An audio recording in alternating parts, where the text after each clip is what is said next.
Perang Salib merupakan serangkaian ekspedisi militer yang dilakukan oleh bangsa Eropa Barat pada abad pertengahan, antara abad ke-11 hingga ke-13 Masehi, demi merebut kembali wilayah suci Yerusalem dan daerah sekitarnya dari kendali Muslim. Istilah salib dalam Perang Salib merujuk pada simbol Kristen, yaitu salib yang dipakai oleh para prajurit Kristen yang mengikuti perang ini. Para pejuang salib disebut dengan istilah tentara salib, karena mereka menjadikan agama Kristen sebagai alasan utama perjuangan mereka. Sebelum pecahnya Perang Salib, Eropa Barat berada dalam keadaan yang penuh ketidakstabilan. Setelah runtuhnya Kekaisaran Romawi Barat pada abad ke-5 Masehi, Eropa terpecah menjadi banyak kerajaan kecil yang saling bersaing dan bertikai. Di sisi lain, dunia Muslim, terutama di Timur Tengah, berada dalam puncak kejayaannya. Kekhalifahan Umayyah dan Abbasiyah berhasil menyatukan banyak wilayah, termasuk Yerusalem yang dianggap suci oleh umat Islam, Kristen, dan Yahudi. Sementara itu, Kekaisaran Bizantium di timur yang masih bertahan setelah jatuhnya Romawi Barat mengalami tekanan dari ekspansi Muslim di wilayah Anatolia dan Palestina. Kekaisaran Bizantium meminta bantuan militer dari Eropa Barat untuk mempertahankan wilayah-wilayah Kristen dari ancaman kaum Muslimin. Perang Salib bukan hanya perang politik dan militer, tetapi juga perang keagamaan. Agama Kristen pada saat itu memainkan peranan penting dalam kehidupan sehari-hari masyarakat Eropa. Gereja Katolik Roma yang dipimpin oleh Paus memiliki otoritas yang sangat besar, baik secara spiritual maupun temporal. Paus Urban II adalah tokoh kunci yang memulai Perang Salib pertama pada tahun 1095 dengan seruannya yang terkenal dalam Konsil Clermont, di mana ia meminta umat Kristen untuk mengambil bagian dalam perang suci melawan Muslim guna merebut kembali kota Yerusalem. Di sisi lain, agama Islam juga memegang peranan sentral dalam kehidupan masyarakat Muslim di Timur Tengah. Yerusalem adalah kota suci bagi umat Islam karena di sanalah tempat Nabi Muhammad SAW melakukan perjalanan malam sebelum naik ke langit. Sehingga ketika tentara salib mulai merangsak ke wilayah Timur Tengah, perang ini juga dipandang sebagai perjuangan agama oleh pihak kaum muslimin. Meskipun agama menjadi alasan utama dalam perang salib, ada juga faktor politik dan ekonomi yang tidak bisa diabaikan. Banyak bangsawan dan raja Eropa yang melihat perang salib sebagai kesempatan untuk memperluas wilayah kekuasaan mereka, mendapatkan harta rampasan, serta memperkuat pengaruh politik mereka di Eropa maupun di Timur Tengah. Di samping itu, para pedagang dari kota-kota pelabuhan di Italia seperti Venesia dan Genoa memandang perang salib sebagai peluang untuk memperluas jaringan perdagangan mereka dengan dunia timur. Perang salib memberi mereka akses ke jalur perdagangan yang menghubungkan Eropa dengan Timur Tengah dan Asia, yang saat itu merupakan pusat ekonomi dan budaya dunia. Paus Urban II merupakan tokoh sentral yang menginisiasi Perang Salib pertama. Pada tahun 1095, ia menyelenggarakan Konsil Clermont di Prancis dan menyerukan kepada seluruh umat Kristen di Eropa untuk mengambil bagian dalam perang suci melawan kaum muslimin. Seruannya terkenal dengan janji pengampunan dosa bagi siapa saja yang ikut serta dalam Perang Salib ini. Sebuah janji yang sangat menarik bagi masyarakat Eropa yang sangat religius. Dalam pidatonya, Paus Urban II menyatakan bahwa umat Kristen di Timur Tengah dan Bizantium sedang berada di bawah ancaman kaum muslimin, dan bahwa kota Yerusalem, kota suci bagi umat Kristen, harus direbut kembali. Seruannya disambut dengan antusiasme besar oleh para bangsawan, kesatria, dan rakyat jelata di Eropa. Para pejuang yang mengikuti Perang Salib berasal dari berbagai latar belakang. Sebagian besar dari mereka adalah kesatria dan bangsawan yang melihat Perang Salib sebagai kesempatan untuk memperluas wilayah kekuasaan dan mendapat kekayaan. Namun, banyak juga rakyat jelata yang tertarik untuk ikut serta karena janji pengampunan dosa dan keinginan untuk mendapatkan status sosial yang lebih tinggi. Bagi banyak kesatria, Perang Salib juga merupakan bentuk pengabdian kepada Tuhan dan cara untuk menebus dosa. Mereka percaya bahwa dengan ikut serta dalam Perang Salib, mereka akan mendapatkan tempat di surga. Selain itu, banyak juga yang termotivasi oleh legenda tentang Yerusalem dan harapan akan menemukan kekayaan yang melimpah di sana. Dunia Muslim pada awalnya tidak terlalu memperhatikan ancaman dari Eropa. Banyak wilayah Muslim di Timur Tengah saat itu sedang terpecah belah dan sibuk dengan konflik internal. Namun, ketika tentara salib mulai menyerang, umat Muslim mulai menyadari ancaman tersebut dan akhirnya bersatu untuk melawan serangan-serangan dari Eropa. Pemimpin-pemimpin Muslim seperti Salahuddin Al-Ayyubi atau Saladin kemudian muncul sebagai tokoh sentral dalam perlawanan terhadap tentara salib. Salahuddin dikenal sebagai pemimpin yang cerdik dan memiliki keterampilan militer yang luar biasa. Di bawah kepemimpinannya, umat Muslim berhasil merebut kembali kota Yerusalem dari tangan tentara salib pada tahun 1187 Masehi. Perang Salib pertama adalah ekspedisi pertama yang diluncurkan oleh Eropa Barat untuk merebut kembali tanah suci dari kekuasaan kaum muslimin. Seruan Paus Urban II dalam Konsili Clermont pada tahun 1095 memberikan motivasi besar bagi banyak orang Eropa untuk ikut serta dalam perang ini. Meskipun latar belakang religius menjadi alasan utama, berbagai faktor politik, ekonomi, dan sosial juga mendorong ribuan kesatria, petani, dan rakyat jelata untuk ikut bergabung. Sebelum tentara salib meninggalkan Eropa, wilayah-wilayah seperti Prancis, Jerman, dan Italia sedang mengalami ketidakstabilan ekonomi dan politik. Konflik internal antara para bangsawan, raja, dan gereja menciptakan suasana tegang yang memicu dukungan luas terhadap kampanye militer ke Timur Tengah.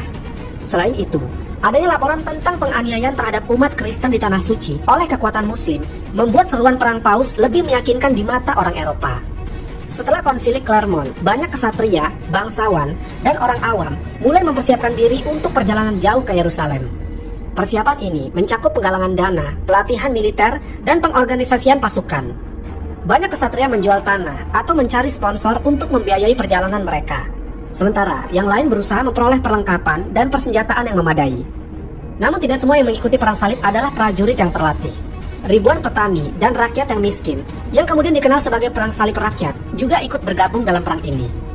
Dipimpin oleh pemimpin karismatik seperti Petrus Pertapa, mereka memulai perjalanan ke Timur Tengah tanpa persiapan yang cukup, baik dari segi persenjataan maupun strategi militer.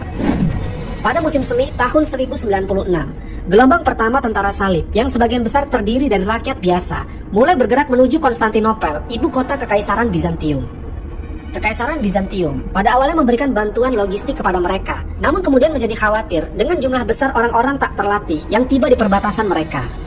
Perang salib rakyat adalah salah satu bagian awal dari perang salib pertama. Namun, kampanye ini segera berubah menjadi bencana. Ribuan petani yang tidak terlatih menghadapi berbagai kesulitan di sepanjang perjalanan, termasuk serangan dari penduduk lokal, kelaparan, dan penyakit. Ketika mereka tiba di wilayah Bizantium, banyak yang tewas atau menjadi korban kekerasan. Di bawah pimpinan Petrus Pertapa dan Walter Sans Avoyr, para pejuang rakyat ini akhirnya mencapai Anatolia. Namun mereka tidak siap menghadapi pasukan kaum muslimin yang lebih terorganisir. Tentara muslim di wilayah tersebut dengan mudah mengalahkan mereka, menewaskan sebagian besar dari mereka. Ini menandai kegagalan pertama dari upaya perang salib, yang kemudian diikuti oleh kampanye yang lebih terorganisir oleh para kesatria dan bangsawan. Setelah kegagalan perang salib rakyat, gelombang kedua tentara salib yang lebih terorganisir, yang terdiri dari kesatria dan bangsawan dari beberapa kerajaan di Eropa, memulai perjalanan mereka ke Timur Tengah. Dipimpin oleh para tokoh penting seperti Godfrey dari Bouillon, Raymond IV dari Toulouse, Bohemond dari Taranto, dan Baldwin dari Boulogne. Pasukan ini lebih disiplin dan memiliki tujuan yang jelas. Tentara ini bergerak menuju Konstantinopel, di mana mereka bernegosiasi dengan Kaisar Alexios I dari Bizantium. Alexios meminta agar tanah-tanah yang direbut oleh tentara salib nantinya dikembalikan ke Kaisaran Bizantium. Suatu perjanjian yang disepakati oleh para pemimpin salib meskipun kemudian diabaikan. Pertempuran besar pertama yang dihadapi oleh tentara salib adalah pengepungan kota Nisea pada tahun 1097. Kota ini terletak di Anatolia dan dikuasai oleh Kekhalifahan Seljuk yang dipimpin oleh Kilich Arslan I. Tentara salib dengan bantuan Bizantium mengepung kota tersebut dan melakukan serangan terkoordinasi. Kilich Arslan yang meremehkan kekuatan tentara salib setelah kekalahan perang salib rakyat tidak mempersiapkan pertahanan yang kuat. Namun, ketika ia mencoba untuk mengirim bala bantuan, tentara salib berhasil memukul mundur pasukan Seljuk dan mengepung kota dari segala arah.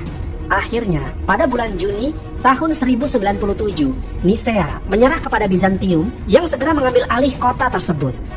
Setelah merebut Nisea, tentara salib melanjutkan perjalanan mereka ke Yerusalem. Kemudian pada bulan Juli tahun 1097, mereka dihadang oleh pasukan Seljuk dalam pertempuran Dorileum. Pertempuran ini merupakan salah satu pertempuran paling dramatis dalam perang salib pertama. Pasukan Seljuk menyerang tentara salib dengan taktik hit and run yang khas, mencoba menghancurkan moral mereka. Namun, tentara salib berhasil bertahan dan melakukan serangan balik yang terkoordinasi, yang akhirnya memaksa pasukan Seljuk untuk mundur. Kemenangan ini membuka jalan bagi tentara salib untuk melanjutkan perjalanan mereka melalui Anatolia menuju wilayah Levant. Salah satu peristiwa paling penting dalam perang salib pertama adalah pengepungan Antioquia, yang berlangsung dari Oktober 1097 hingga Juni 1098. Antioquia adalah kota besar yang strategis yang berada di wilayah Levant, dan menguasainya akan memberikan keuntungan besar bagi tentara salib dalam perjalanan mereka menuju Yerusalem. Pengepungan ini sangat sulit dan berlangsung selama berbulan-bulan. Tentara salib menghadapi kelaparan, penyakit, dan kurangnya pasokan. Banyak prajurit yang mulai kehilangan semangat. Namun, melalui pengkhianatan dari dalam tembok kota, tentara salib akhirnya berhasil masuk ke Antioquia pada bulan Juni tahun 1098. Namun begitu mereka merebut kota, mereka harus menghadapi serangan balasan dari pasukan kaum muslimin yang datang untuk merebut kembali kota itu. Tentara salib yang hampir hancur karena kelaparan dan kelelahan berhasil bertahan berkat apa yang mereka yakini sebagai mukjizat atau penemuan tombak suci yang dianggap sebagai senjata yang menusuk tubuh Yesus di kayu salib. Dengan semangat baru, mereka berhasil mengalahkan pasukan muslim dan mempertahankan kota tersebut. Setelah merebut Antioquia, tujuan akhir tentara salib adalah Yerusalem. Pada awal tahun 1099, tentara salib bergerak menuju kota suci itu, yang saat itu berada di bawah kendali kekhalifahan Fatimiyah. Tentara salib mengepung kota selama beberapa minggu, menghadapi perlawanan sengit dari pasukan kaum muslimin yang mempertahankan kota Yerusalem. Kemudian pada bulan Juli tahun 1099, tentara salib berhasil menyerbu tembok Yerusalem dan merebut kota tersebut. Perebutan Yerusalem diwarnai dengan pembantaian besar-besaran terhadap penduduk muslim dan Yahudi yang mengakibatkan ribuan korban jiwa. Kota suci itu akhirnya jatuh ke tangan tentara salib yang kemudian mendirikan kerajaan Yerusalem sebagai pusat kekuasaan Kristen di wilayah tersebut. Kemenangan tentara salib dalam merebut Yerusalem menandai akhir dari perang salib pertama. Dan meskipun mereka berhasil mencapai tujuan utama mereka, yaitu merebut kembali kota Yerusalem, keberhasilan ini ternyata hanya bersifat sementara. Wilayah yang mereka kuasai dikelilingi oleh kekuatan muslim yang lebih besar dan lebih terorganisir, yang pada akhirnya akan merebut kembali sebagian besar wilayah tersebut dalam perang salib berikutnya. Setelah keberhasilan tentara salib dalam merebut Yerusalem pada tahun 1099, mereka mendirikan beberapa kerajaan Kristen di wilayah Timur Tengah, termasuk kerajaan Yerusalem, Country Edessa, Principality of Antioch, dan County Tripoli. Namun, kekuatan Kristen di Timur Tengah ini tidak berlangsung lama tanpa ancaman. Pada awal abad ke-12, dunia muslim mulai bangkit kembali, dipicu oleh pemimpin-pemimpin yang lebih kuat dan persatuan baru di bawah panji Islam.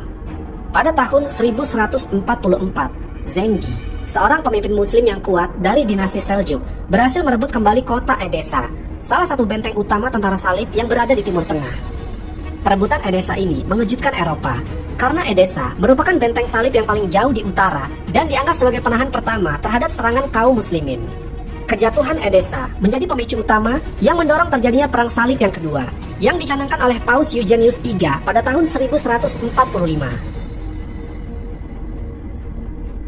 Seperti perang salib pertama, perang salib kedua juga dimulai dengan seruan dari Paus. Paus Eugenius III mengeluarkan bula kepausan yang disebut Quantum Predecessores, yang menyerukan kepada umat Kristen di Eropa untuk mempersiapkan perang suci melawan kaum muslimin guna merebut kembali Edessa dan melindungi kerajaan-kerajaan Kristen di Timur Tengah. Seruan ini mendapat dukungan dari banyak tokoh penting di Eropa, termasuk Raja Louis ke-7 dari Perancis dan Kaisar Konrad III dari Kekaisaran Romawi Suci. Paus Eugenius III juga meminta Bernard dari Clairvaux, seorang biarawan dan teolog terkenal, untuk menyebarkan seruan perang di seluruh Eropa. Bernard, dengan retorikanya yang memukau, berhasil menginspirasi ribuan kesatria dan rakyat jelata untuk bergabung dalam perang suci ini. Dengan cepat, tentara-tentara dari Prancis, Jerman, dan berbagai wilayah lain di Eropa mulai berkumpul untuk memulai perjalanan menuju Timur Tengah. Perang salib kedua berbeda dengan perang salib pertama, karena keterlibatan langsung dari dua raja besar Eropa, yaitu Raja Louis VII dari Prancis dan Kaisar Konrad III dari Jerman.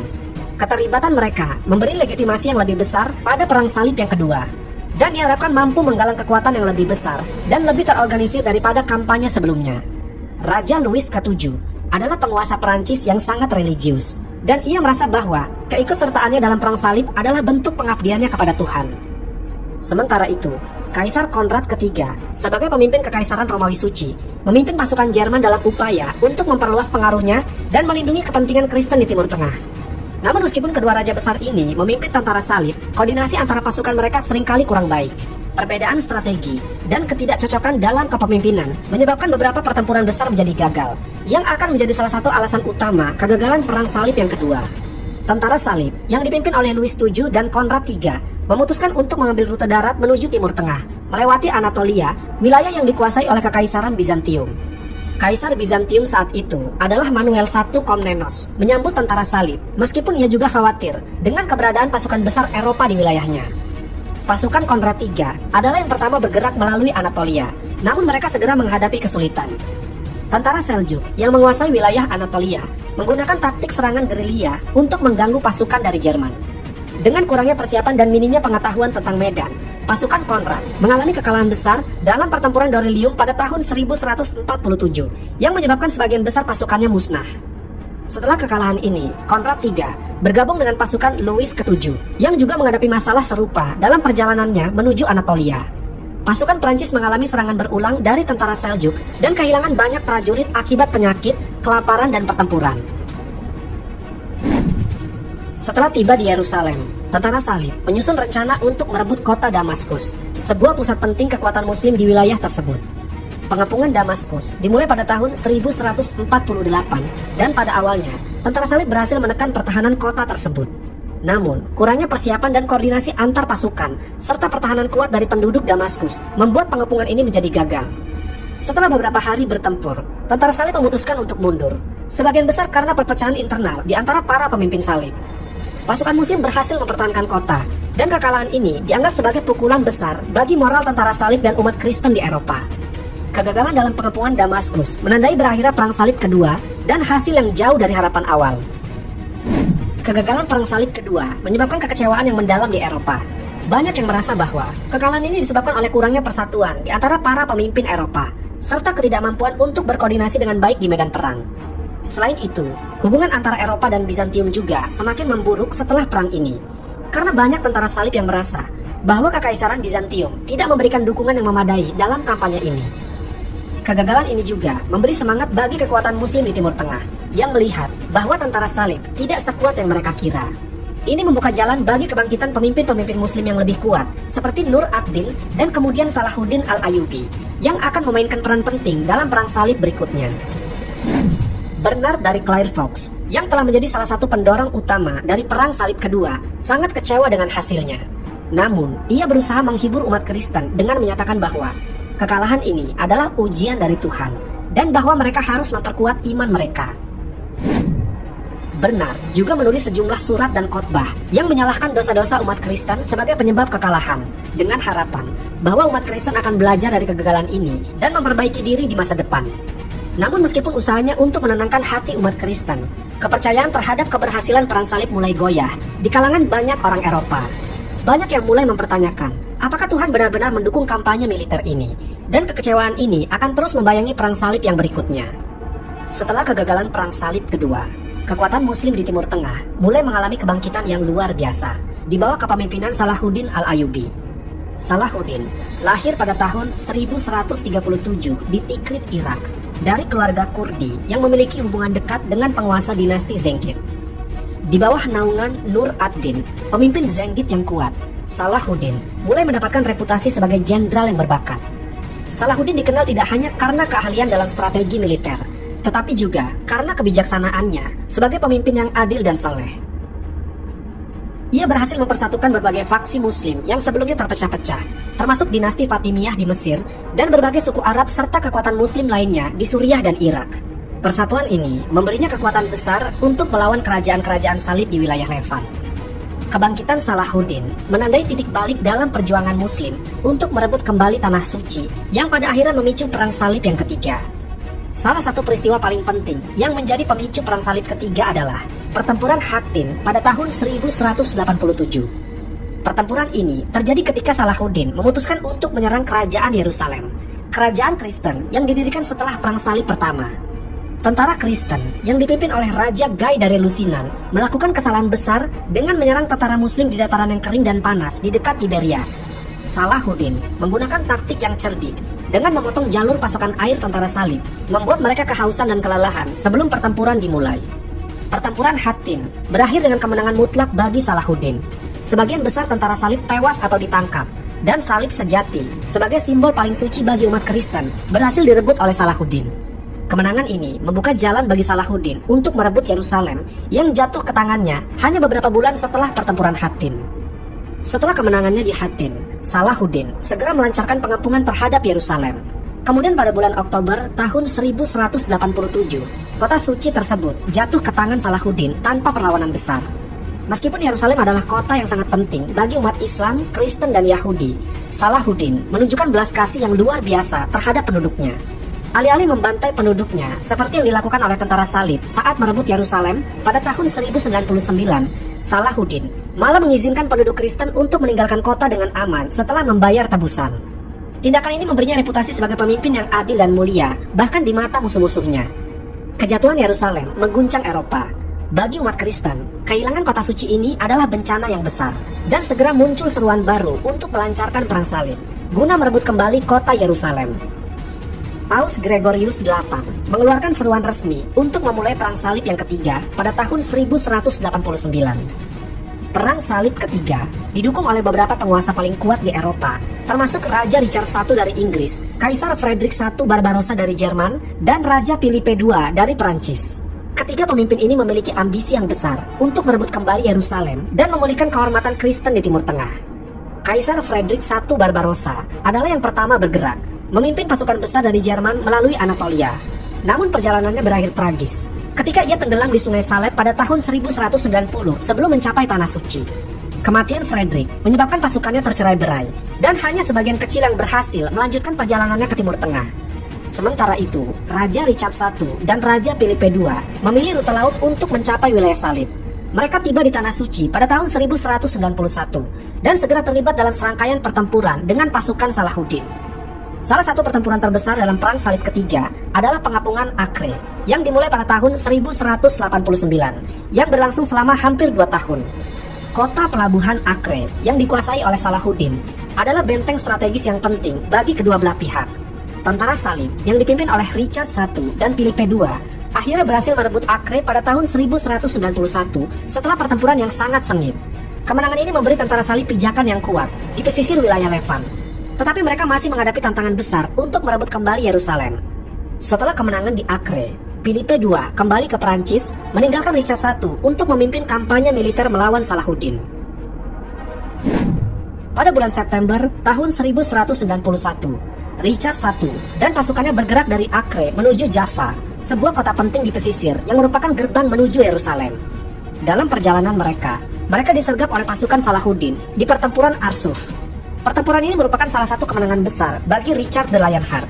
Meskipun Salahuddin melancarkan serangan habis-habisan, pasukan Richard berhasil memukul mundur tentara Muslim dan melanjutkan perjalanan mereka ke wilayah Jaffa. Kemenangan ini meningkatkan moral tentara salib dan memberi mereka harapan untuk merebut kembali Yerusalem. Meskipun Richard I berhasil mencapai Jaffa dan memperoleh sejumlah kemenangan melawan Salahuddin, merebut kembali Yerusalem terbukti lebih sulit dari apa yang diperkirakan. Salahuddin memperkuat pertahanan kota, sementara pasukan Richard mulai kelelahan dan kekurangan pasokan. Kedua pihak akhirnya memutuskan untuk bernegosiasi. Pada bulan September tahun 1192, Richard dan Salahuddin menyetujui sebuah perjanjian yang dikenal sebagai Perjanjian Jaffa. Dalam perjanjian ini, Salahuddin tetap mempertahankan kendali atas Yerusalem, tetapi umat Kristen diizinkan untuk berziarah ke kota suci tersebut tanpa gangguan. Selain itu, kota-kota pesisir seperti Jaffa dan Acre tetap berada di tangan tentara salib. Meskipun Perang Salib ketiga gagal merebut kembali Yerusalem, perjanjian ini menciptakan stabilitas sementara di wilayah tersebut dan memungkinkan umat Kristen dan Muslim untuk hidup berdampingan dengan lebih damai selama beberapa tahun. Perang Salib ketiga memiliki dampak yang signifikan baik di Eropa maupun di Timur Tengah. Salahuddin Al-Ayyubi tetap menjadi pahlawan besar di dunia Muslim, dihormati karena keberaniannya dan kearifannya sebagai pemimpin.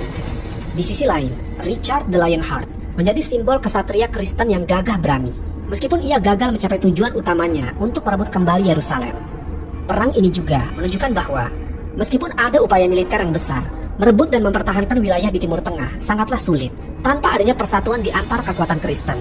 Meskipun Richard berhasil mengamankan beberapa kota penting di pesisir, kerajaan-kerajaan salib tetap dalam posisi yang rapuh dan terus menghadapi ancaman dari kekuatan Muslim yang lebih besar dan lebih terorganisir. Setelah Perang Salib ketiga berakhir dengan kegagalan untuk merebut kembali Yerusalem, umat Kristen di Eropa mulai merencanakan kampanye baru. Perang Salib keempat tidak didorong hanya oleh dorongan spiritual seperti Perang Salib sebelumnya, tetapi juga oleh berbagai motivasi politik dan ekonomi. Kota-kota dagang Italia, terutama Venesia, memiliki kepentingan besar dalam Perang Salib ini, dan pengaruh mereka akan sangat mempengaruhi jalannya perang ini. Perang Salib keempat dimulai dengan seruan dari Paus Innocentius III pada tahun 1198. Paus berharap agar perang ini bisa memperbaiki kegagalan Perang Salib ketiga dan mengembalikan Yerusalem ke tangan umat Kristen. Namun sejak awal, Perang Salib keempat mengalami berbagai masalah dalam hal logistik dan kepemimpinan. yang pada akhirnya akan menyebabkan pergeseran tujuan dari Yerusalem menjadi Konstantinopel. Salah satu utama mengapa Perang Salib keempat menyimpang dari tujuan aslinya adalah keterlibatan Venesia. Tentara salib membutuhkan armada besar untuk membawa mereka dari Eropa ke Timur Tengah. Dan Venesia adalah salah satu kekuatan maritim utama yang dapat menyediakan kapal tersebut. Namun pemimpin Venesia, Doge Enrico Dandolo, melihat kesempatan ini sebagai cara untuk memperluas kekuasaan ekonominya. Venesia setuju untuk menyediakan kapal bagi tentara salib dengan syarat bahwa mereka membayar jumlah yang sangat besar. Ketika tentara salib gagal mengumpulkan dana yang cukup, Venesia menawarkan alternatif, yaitu tentara salib harus membantu Venesia merebut kota Zara, sebuah kota Kristen yang memberontak melawan kekuasaan Venesia. Tentara salib meskipun ragu, setuju untuk membantu Venesia. Dan pada tahun 1202, mereka mengepung dan merebut kota Zara. Penyerangan terhadap kota Kristen ini mendapat kecaman yang luas, termasuk dari Paus Innocentius III, yang mengutuk tindakan tersebut dan bahkan mengancam untuk mengekskomunikasi para tentara salib. Namun perang tetap berlanjut, dan pergeseran moralitas serta tujuan mulai terlihat jelas. Setelah berhasil merebut Zara, tentara salib berada dalam kebingungan tentang langkah berikutnya. Pada saat itu, Pangeran Alexius IV Angelos, putra Kaisar Ishak II Angelos yang terguling dari Kekaisaran Bizantium, mendekati tentara salib dengan tawaran yang menggiurkan. Ia berjanji bahwa jika mereka membantunya merebut kembali tahta di Konstantinopel, ia akan memberikan bantuan finansial yang besar dan mendukung perang mereka untuk merebut Yerusalem. Meskipun tujuan awal Perang Salib keempat adalah Yerusalem, tentara salib melihat tawaran Alexios sebagai cara untuk mendapatkan dana dan dukungan yang mereka butuhkan. Kemudian pada tahun 1203, tentara salib berangkat menuju Konstantinopel, ibu kota Kekaisaran Bizantium, dengan tujuan untuk mengembalikan Alexius IV ke tampuk kekuasaan. Pada bulan Juli tahun 1203, tentara salib tiba di Konstantinopel dan segera memulai pengepungan terhadap kota tersebut. Meskipun tentara Bizantium bertahan dengan gigih, mereka tidak mampu melawan kekuatan gabungan antara salib dan armada Venesia. Setelah serangkaian pertempuran, Alexius IV berhasil naik tahta, tetapi pemerintahannya tidak bertahan lama. Alexius IV menghadapi banyak masalah internal di Bizantium, termasuk kekacauan keuangan dan ketidakpuasan rakyat yang merasa dikhianati oleh aliansi dengan tentara salib.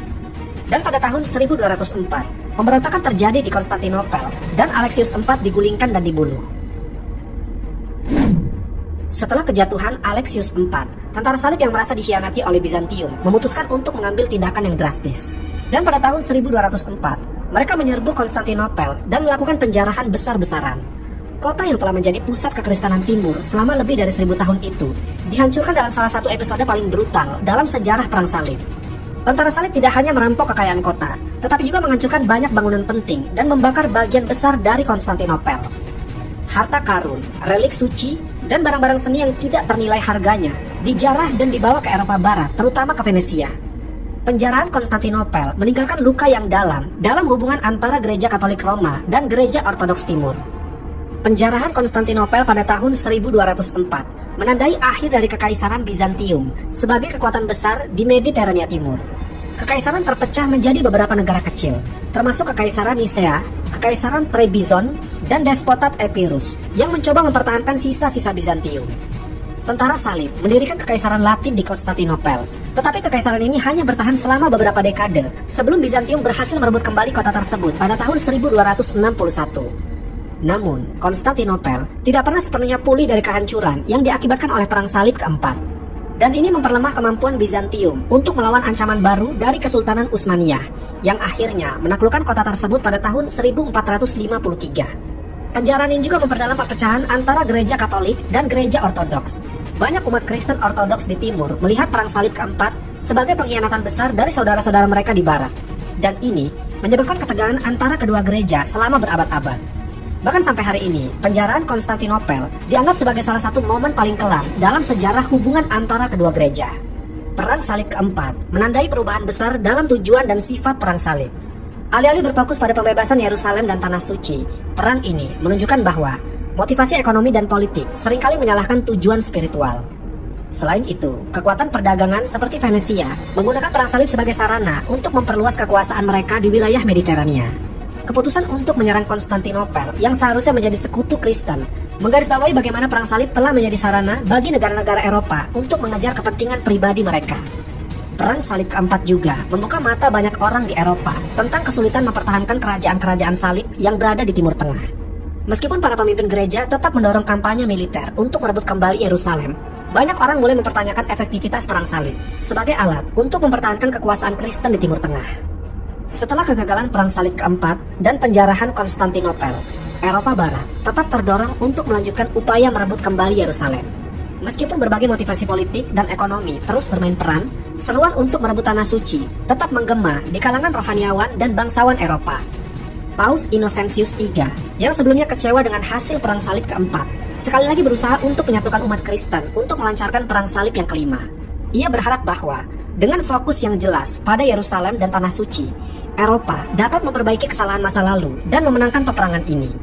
Perang salib yang menyusul setelah perang salib keempat akan berlangsung dalam berbagai fase, dari tahun 1213 hingga 1272. Mencakup beberapa ekspedisi militer yang kadang-kadang lebih fokus pada tujuan politik di Eropa daripada misi spiritual di Timur Tengah.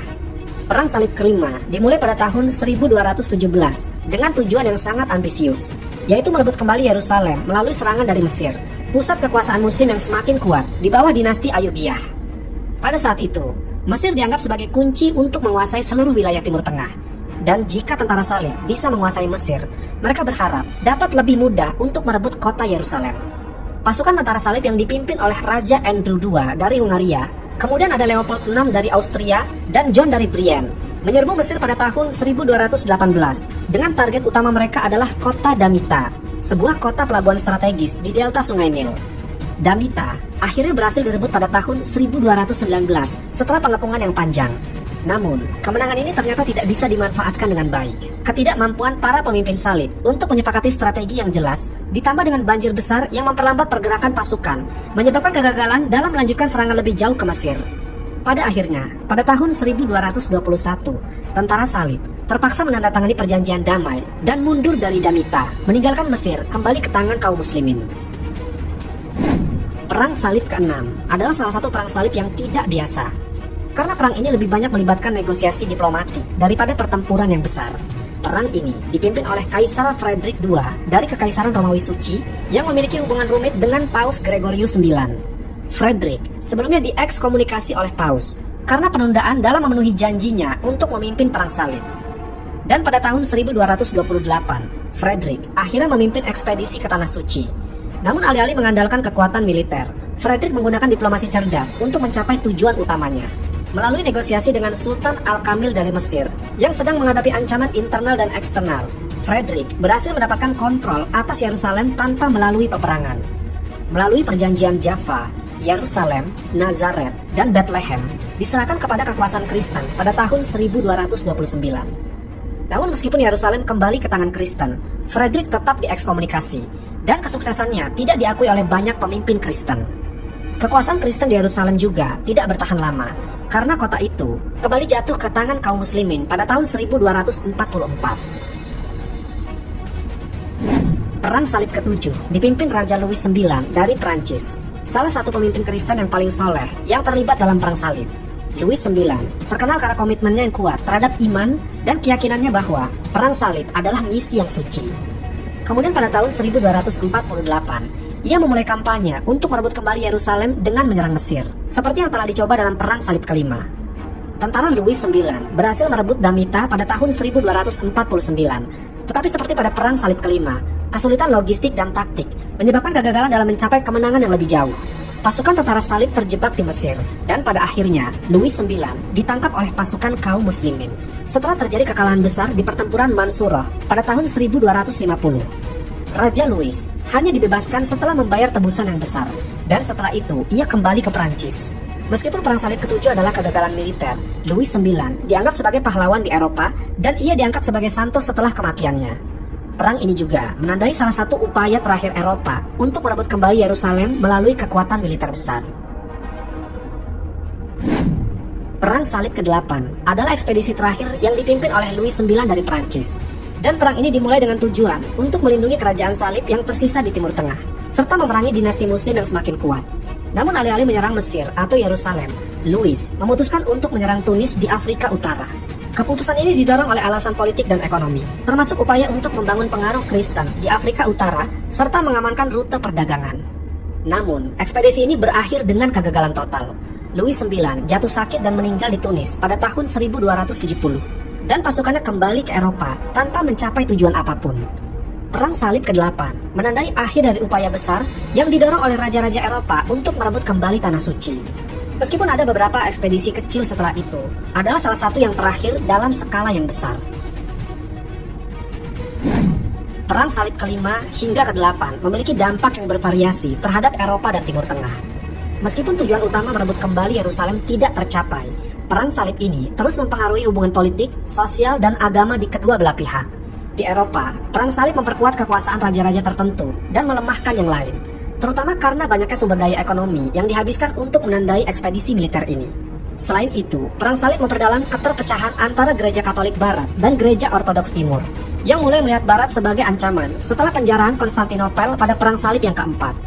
Di sisi lain, dunia Muslim terus mengkonsolidasi kekuatannya, terutama dengan munculnya dinasti-dinasti baru seperti Mamluk di Mesir yang kemudian menjadi ancaman utama bagi kerajaan Salib yang tersisa di Levan. Kekuatan Muslim berhasil mempertahankan kendali atas wilayah tersebut, dan pada akhirnya, Kesultanan Utsmaniyah akan menaklukkan Konstantinopel pada tahun 1453 yang menandai akhir dari Kekaisaran Bizantium. Perang Salib tidak berakhir tiba-tiba, melainkan melalui serangkaian kekalahan militer dan kemunduran politik yang dialami oleh kerajaan Kristen di Timur Tengah. Setelah Perang Salib ke-8, hanya beberapa benteng Kristen yang tersisa di wilayah tersebut, terutama di sepanjang pantai Levan. Kerajaan-kerajaan Salib, seperti Kerajaan Yerusalem, mulai kehilangan kekuatan dan dukungan, baik dari Eropa maupun dari dalam negeri. Salah satu benteng terakhir yang menjadi simbol perlawanan Kristen di Timur Tengah adalah Acre, yang pada tahun 1291, setelah pengepungan panjang, benteng Acre akhirnya jatuh ke tangan Kesultanan Mamluk yang dipimpin oleh Sultan Al-Ashraf Khalil. Jatuhnya Acre menandai akhir dari keberadaan signifikan kekuasaan Kristen di Tanah Suci, sekaligus menutup era Perang Salib besar yang didorong oleh dorongan militer dari Eropa. Meskipun benteng lain seperti Tripoli dan Antioch sudah jatuh sebelumnya, Acre dianggap sebagai benteng terakhir yang menjadi saksi utama perjuangan panjang Perang Salib. Setelah kekalahan ini, tidak ada lagi upaya besar dari Eropa untuk merebut kembali Yerusalem, dan hubungan antara Eropa dan dunia Islam mulai bergeser dari konflik terbuka menjadi diplomasi, perdagangan, dan terkadang konfrontasi militer kecil. Perang Salib memberikan dampak besar terhadap masyarakat Eropa pada berbagai aspek. Secara sosial, Perang Salib memperkuat pengaruh gereja Katolik di Eropa dengan Paus sebagai otoritas tertinggi yang memimpin seruan Perang Salib. Dalam beberapa kasus, perang ini juga memberikan peluang bagi para petualang, bangsawan, dan rakyat biasa untuk mencari kehidupan baru di Timur Tengah, meskipun kebanyakan dari mereka kembali dengan kegagalan. Namun dari sisi ekonomi, Perang Salib membuka jalur perdagangan baru antara Eropa dan Timur Tengah. Kota-kota dagang di Italia seperti Venesia, Pisa, dan Genoa mendapatkan keuntungan besar dari transportasi tentara salib dan barang-barang dagangan dari Timur Tengah. Selama perang, pedagang Eropa mendapat akses ke barang-barang mewah Timur seperti sutra, rempah-rempah, perhiasan, dan seni rupa, yang kemudian menjadi komoditas penting di pasar Eropa. Perang Salib juga mempercepat pertumbuhan ekonomi Eropa karena kerajaan-kerajaan salib di Timur Tengah menjadi pusat perdagangan yang penting. Banyak inovasi dari dunia Islam seperti ilmu pengetahuan, matematika, dan teknologi mulai masuk ke Eropa selama periode ini.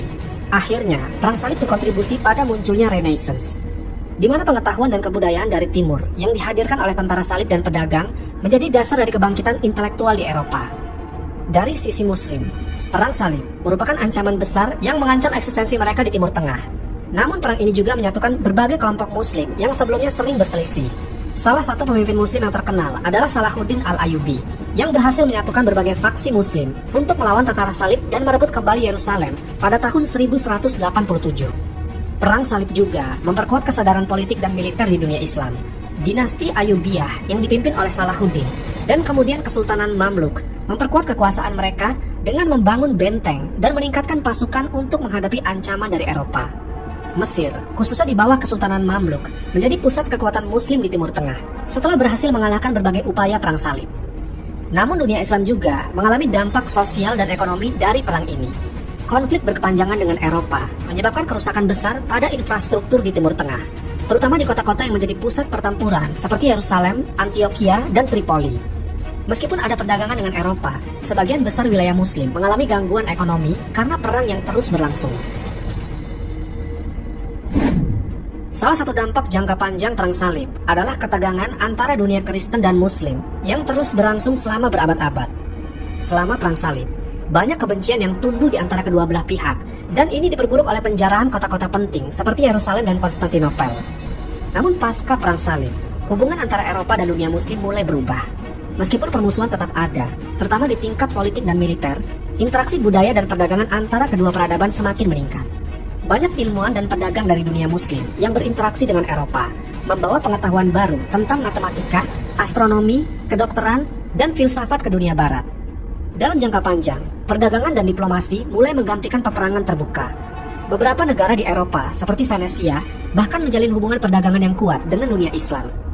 Hubungan ini tidak selalu damai, tetapi menjadi dasar dari interaksi lintas budaya yang semakin kompleks antara Eropa dengan dunia muslim.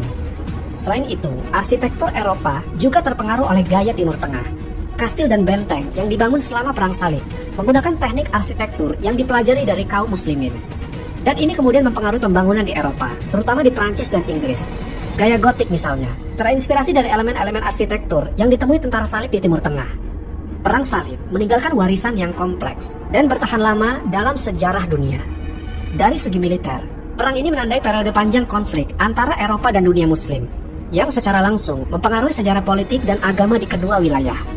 Meskipun Yerusalem dan Tanah Suci tidak pernah direbut kembali sepenuhnya oleh Kristen dan religius Eropa dan Muslim, Perang Salib membantu membentuk identitas politik dan religius Eropa dan Muslim. Dampak budaya, ekonomi, dan ilmu pengetahuan dari Perang Salib tetap terasa selama berabad-abad setelahnya. Eropa dan dunia Muslim menjadi semakin terhubung melalui perdagangan dan pertukaran budaya, meskipun hubungan ini sering diwarnai oleh konflik dan ketegangan. Pertukaran ilmu pengetahuan dan budaya antara kedua peradaban ini turut membentuk fondasi dari banyak kemajuan intelektual di Eropa, termasuk Renaissance. Secara keseluruhan, Perang Salib bukan hanya perang agama, tetapi juga perang yang mencerminkan dinamika politik, ekonomi, dan budaya antara Timur dan Barat. Pengaruhnya terhadap sejarah dunia begitu luas. Wallahu a'lam bishawab. Semoga kisah ini bermanfaat. Lebih dan kurangnya mohon dimaafkan. Yang benar datangnya dari Allah Subhanahu wa taala, khilaf atau keliru itu datangnya dari saya pribadi sebagai manusia biasa.